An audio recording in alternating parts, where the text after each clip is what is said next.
Shalom, selamat kita ketemu kembali oleh anugerah Tuhan. Kita boleh ada dalam kesempatan yang baik ini yang Tuhan masih izinkan kita boleh menikmati kebaikan-kebaikan Tuhan hidup hari ini oleh anugerah Tuhan. Mari terus kita bawa hidup kita kepada Tuhan dan kita akan merenungkan hidup ini lewat renungan hidup untuk membawa kita semakin giat lagi dalam pekerjaan Tuhan, semakin maju lagi di tengah-tengah hidup, menjadi berkat bagi banyak orang, dan tetap bisa bersyukur dalam segala hal, menjalani hidup dengan penuh semangat. Mari kita siapkan hati kita sebelum kita mendengarkan Tuhan berbicara lewat renungan hidup hari ini. Kita bawa tubuh jiwa kita persembahkan kepada Tuhan sehingga Tuhan berkenan atas hidup kita untuk kita menikmati berkat dari surga hari ini. Haleluya Yesus.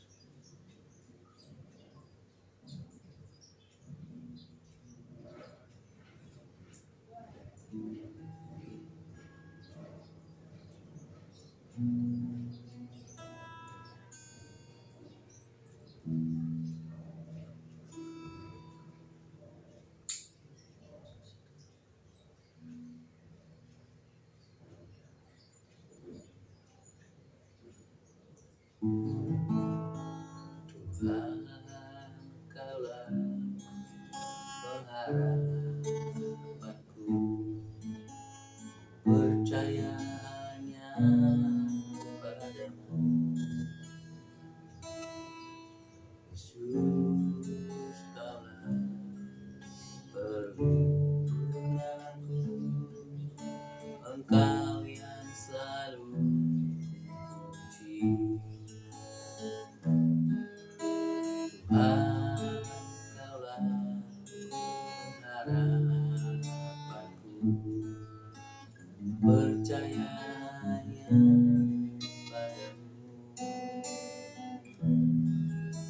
Yesus, Kaulah perlindunganku, Engkau yang selalu puji. Mulutku penuh dengan pujian kepadamu ya Yesus Tuhan. Banyak hari ku beri penghormatan kepadamu ya Allahku.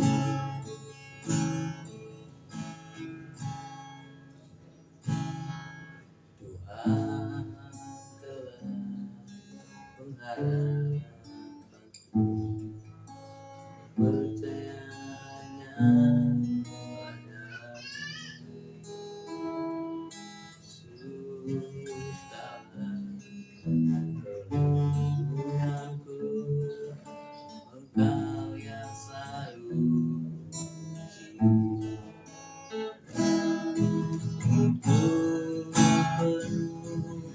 Dengan pujian kepadamu ya Yesus Tuhan.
Tuhan, Engkaulah pengharapan kami.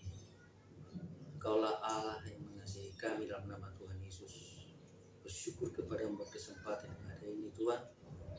Kami boleh ada sebagaimana ada, menikmati kebaikan Tuhan.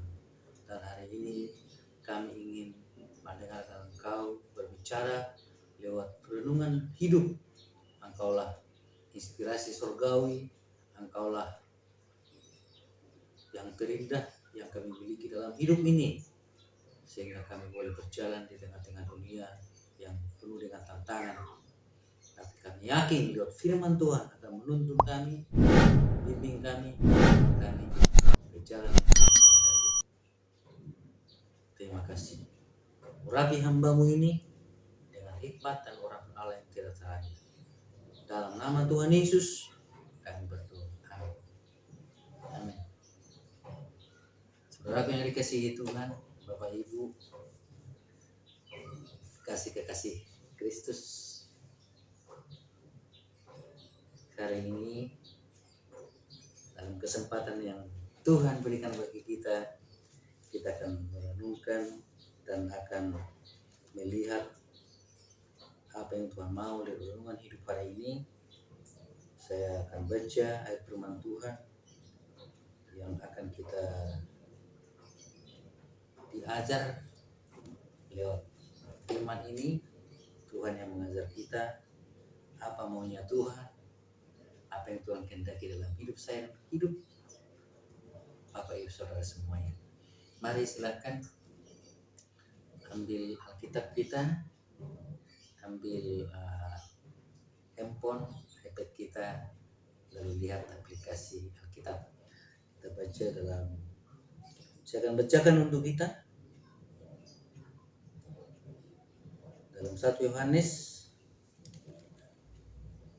2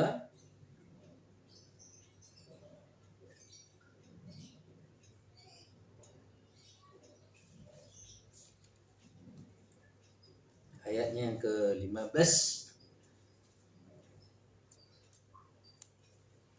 Saya ulangi, 1 Yohanes 2 ayat 15 sampai 17. Demikian.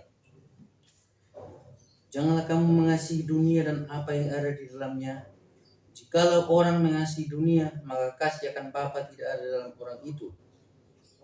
Sebab semua yang ada di dalam dunia, yaitu keinginan daging dan keinginan mata, serta yang Tuhan hidup, bukanlah berasal dari Bapa, melainkan dari dunia. 17. Dan dunia ini sedang lenyap dengan keinginannya, tetapi orang melakukan kehendak Allah tetap hidup selama-lamanya. Puji Tuhan. Kita akan melihat bagaimana Tuhan menghendaki kita supaya tidak condong ke dunia. Loh, mungkin kita bertanya, kok kita nggak bisa mengerti dunia, memahami dunia sementara kita dunia? Kok kita nggak bisa menikmati dunia, keindahannya, rezekinya, berkat-berkatnya, hal-hal yang dapat meneruskan hidup kita di tengah-tengah hidup masih ada di dunia ini? Kok bisa gitu ya? Masa kita nggak bisa? Kalau kita baca, dan saya akan baca, bukan so pintar atau kita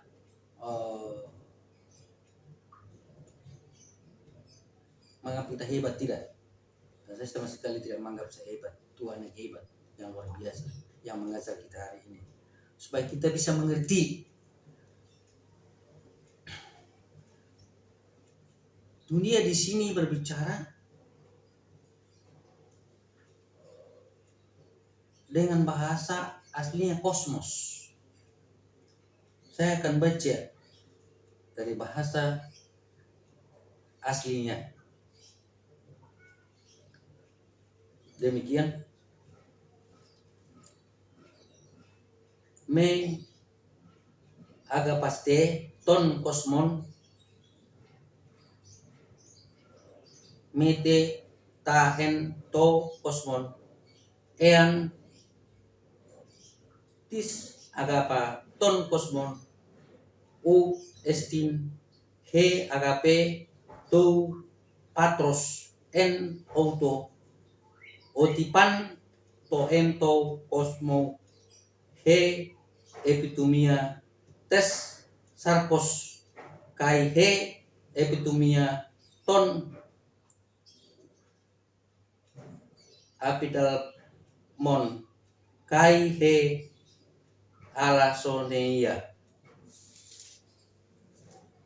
ton bion bio o estin ecto patros al ex to kosmo estin.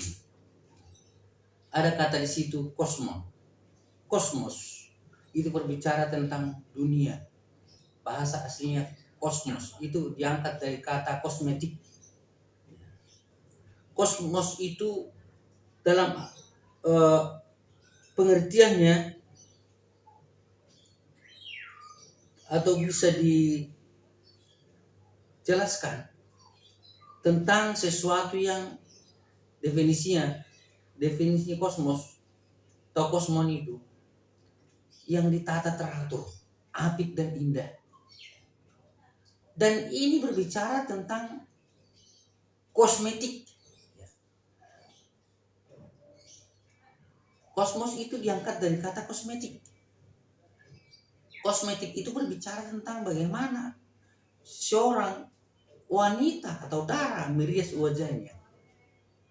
Biasanya kan wanita mencelat-celat di sini kan gitu. Terus di sini bibirnya kan, di sini merah-merah gitu. Macam deh. Supaya apa? Supaya cantik. Wow. Jadi kosmetik itu memberikan keindahan, kecantikan sehingga orang tertarik.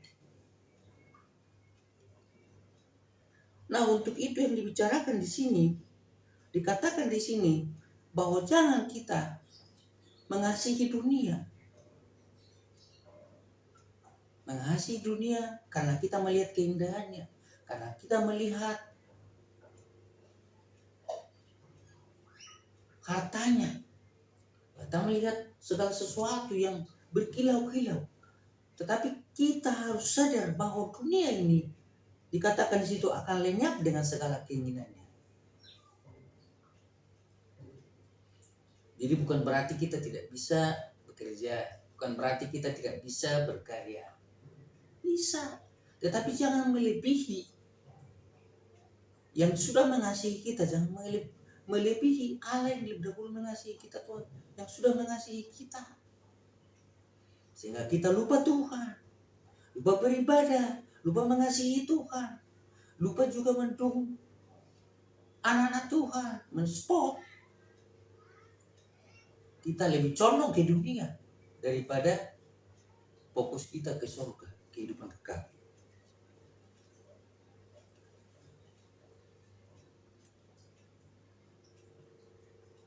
Ayat 16 di situ katakan dalam bahasanya oti panto en to kosmo he epitumia tes sarkos kai he epitumia. Ada epitumia di situ. Epitumia ini dikatakan bahwa dunia ini akan lenyap, yaitu keinginan daging, keinginan mata dan gangguan hidup.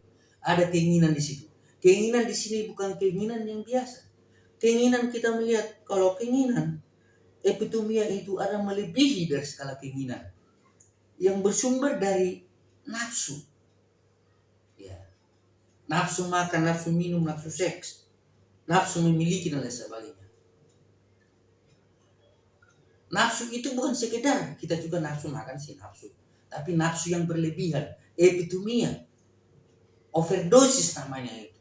Makanya kadang orang makan ya bukan imannya dipindahkan ya. Kalau dikatakan pindahkanlah kalau imanmu sebesar bisa engkau bisa berkata gunung ini beranjaklah, maka akan pindah. Tetapi nasi ke piring seperti memindahkan membuat gunung di piringnya ya. Padahal piringnya kan untuk cukup satu piring ditimbun gitu kayak gunung gitu. Dibuat lauk ya. Itu namanya serakah. Dalam pekerjaan mungkin profesi gajinya memang sudah ditentukan segini, tapi dengan liciknya, dengan kepintaran yang dia buat, dengan tipu muslihat yang dia buat, dengan otaknya yang dia pergunakan tanpa mengerti kehendak Tuhan, maka dia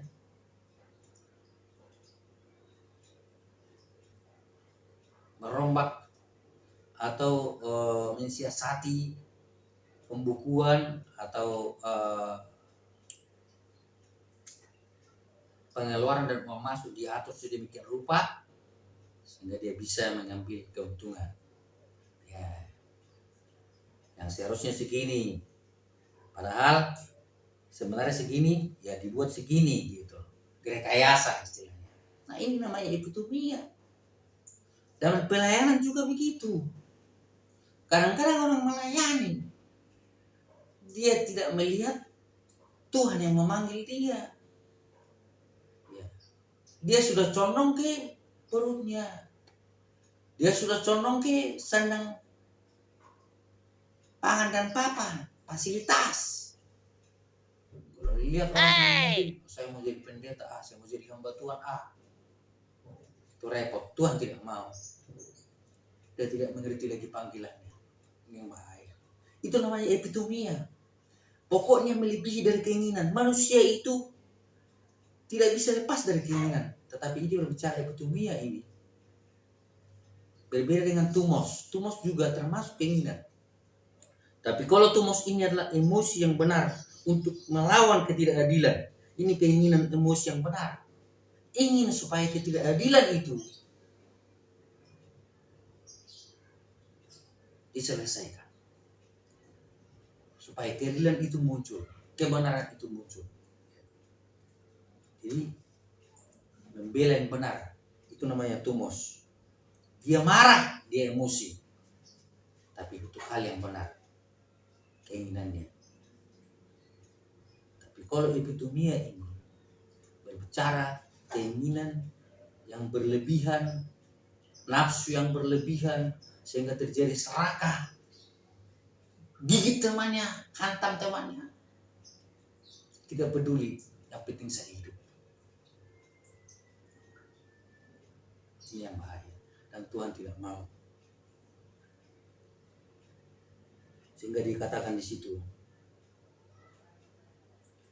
janganlah kamu mengasihi dunia dan apa yang ada di dalamnya. Jikalau orang mengasihi dunia, maka kasih akan Bapa tidak ada dalam orang itu. Sebab semua yang ada di dalam dunia, yaitu keinginan daging dan keinginan mata, serta keangkuhan hidup, bukanlah berasal dari Bapa, melainkan dari dunia. Dan dunia ini sedang lenyap dengan keinginannya. Tetapi orang yang melawan kehendak Allah, orang yang melakukan kehendak Allah tetap hidup selama-lamanya.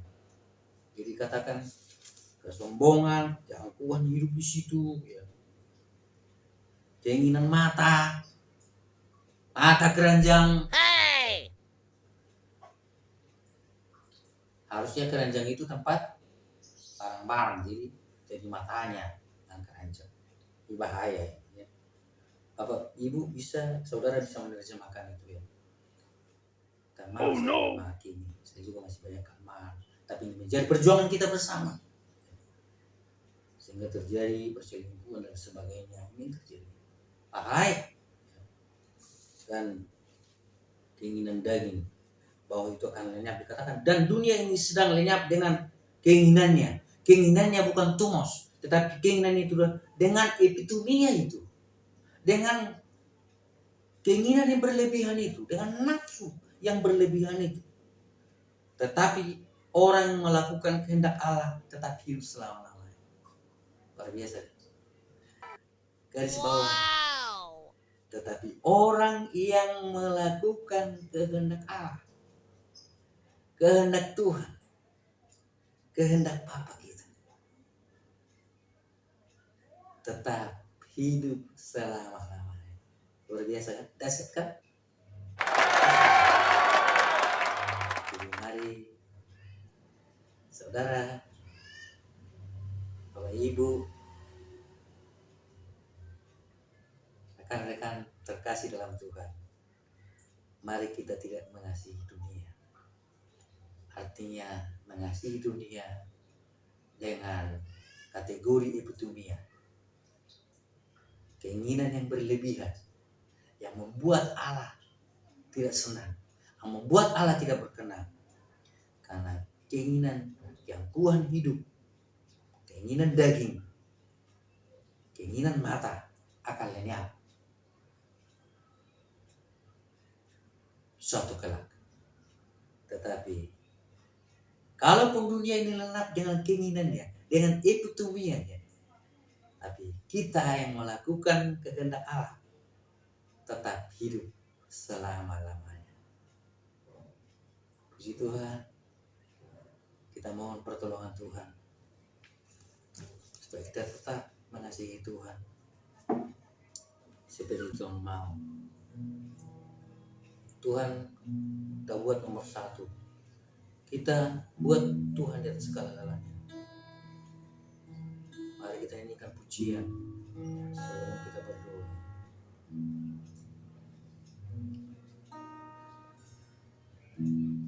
Aku mengasihi Engkau Yesus dengan segenap hatiku.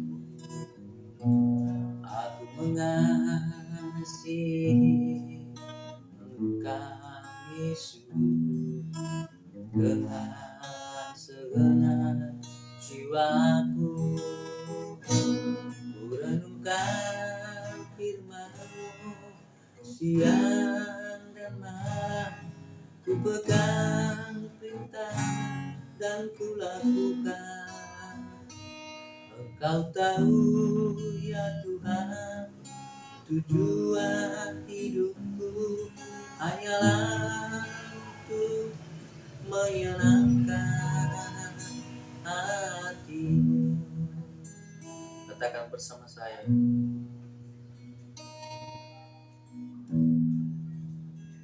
aku mengasihi Engkau Yesus dengan segenap hatiku. Kita mohon Tuhan tolong kita supaya kita nomor satukan Tuhan. Yang tertinggi kita buat dan mengasihi Dia dari segalanya. Karena kita tahu dunia ini akan lenyap dengan keinginannya, gangguan hidup dan keinginan mata. Tapi orang melakukan kehendak Allah akan tetap hidup selama-lamanya. Aku mengasihi Kau Yesus dengan segenap hatiku.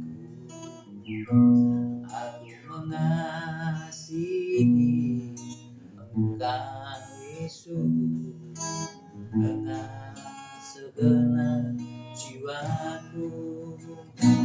Renungkan firman-Mu siang dan malam, ku pegang perintah-Mu dan ku lakukan. Engkau tahu ya Tuhan, tujuan hidupku hanyalah untuk menyenangkan hati-Mu. Itulah kerinduan hati kami. Kami mau mengasihi Engkau Tuhan dari lebih dari segala-galanya. Kami mau buat Engkau tertinggi di atas segala yang ada. Secara manusia kami tidak mampu, tapi kami percaya pada Roh Kudus menolong memampukan kami, sehingga kami tetap komitmen mengasihi Tuhan seperti pengakuan kami dari mulut kami yang keluar kepada Tuhan. Biarlah keinginan-keinginan dunia ini bukan kami buat di atas Tuhan, tapi Tuhanlah dari segala-galanya. Dalam nama Tuhan Yesus, supaya kami menginginkan yang benar, menginginkan hendak Tuhan dalam hidup kami terjadi terus menerus. Ampuni kami ya kami selama ini tidak membuat Tuhan di atas segala-galanya. Terpuji-pujilah Engkau. Dalam nama Tuhan Yesus, Engkau memberkati umat-Mu hari ini Tuhan. Bagi mereka yang sakit Tuhan sembuhkan, bagi mereka yang lemah Tuhan kuatkan, yang susah Tuhan hibur, yang berdosa Tuhan ampuni, yang terikat Tuhan lepaskan. Dalam nama Yesus kami berdoa. Amin. Amin. Puji Tuhan, Tuhan berkati sampai ketemu kembali dalam gelombang yang sama. Salam.